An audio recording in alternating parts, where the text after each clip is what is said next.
പുഷ്പാവതി പടിയത്ത് എന്ന് പറയുന്ന ഒരു കവിത, ഒരു എഴുത്തുകാരി, കേരള സാഹിത്യ അക്കാദമിയുടെ വൈസ് ചെയർപേഴ്സൺ, തിരുവനന്തപുരത്ത് അടൂർ ഗോപാലകൃഷ്ണൻ എന്ന ജാതി മേധാവിയുടെ മുന്നിൽ എഴുന്നേറ്റുന്നുകൊണ്ട് നിങ്ങൾ പറഞ്ഞത് ശരിയല്ല എന്ന് പറഞ്ഞപ്പോൾ അവൾ ആര്, ഇത് പറയാൻ അവൾ ആര് എന്ന പഴയ മാഡംബിയുടെ, പഴയ ജന്മിയുടെ ഗീർവാണം, കീഴ്വായു പുറപ്പെടുവിച്ച അടൂർ ഗോപാലകൃഷ്ണൻ സപ്പോർട്ട് ചെയ്തുകൊണ്ട് ഇന്ന് 30 സാഹിത്യകാരന്മാർ കേരള സർക്കാരിന് അപേക്ഷ കൊടുത്തിരിക്കുന്നു.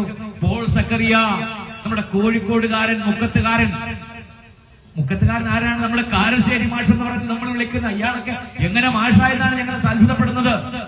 ഇങ്ങനെയുള്ളവർ ഇന്ത്യ രാജ്യത്തെ സംഘപരിവാറിന് അനുകൂലമായി ചിന്തിക്കുന്ന അടൂർ ഗോപാലകൃഷ്ണനെ പോലുള്ളവരെ സപ്പോർട്ട് ചെയ്തുകൊണ്ട് പട്ടികജാതിക്കാർക്ക്, സ്ത്രീകൾക്കും പ്രത്യേക പരിശീലനം കൊടുത്തിട്ട് സിനിമ എടുക്കാവൂ, പ്രത്യേകം പരിശീലനം കൊടുത്തിട്ട് സിനിമ എടുക്കാം. അടൂർ ഗോപാലകൃഷ്ണന്റെ ക്ലാസിക്കലായ എത്ര സിനിമകളുണ്ട് നിങ്ങൾ പരിശോധിക്കണം. രാജ്യത്തിലെ സവർണ ഏമ്പക്കങ്ങൾ, മുടിഞ്ഞുപോയ തറവാടിന്റെ പുനരാവിഷ്കാരങ്ങൾ, നായന്മാർക്കും നമ്പൂതിരിമാർക്കും ജോലിയില്ലാതെ തെരുവ് നടന്നു എന്ന നിലയിലുള്ള ചില സിനിമകൾ എടുത്തല്ലാതെ ലോക ക്ലാസിക്കൽ അടയാളപ്പെടുത്താൻ ഒരു സിനിമ എടുത്തിട്ടുണ്ടോ അടൂർ ഗോപാലകൃഷ്ണൻ? എന്നിട്ട് അയാളുടെ മുന്നിൽ എഴുന്നേറ്റുന്ന കേരളത്തിലെ പ്രതിപക്ഷ ഇടതുപക്ഷത്തിന് വേണ്ടി ഏറ്റവും ശക്തി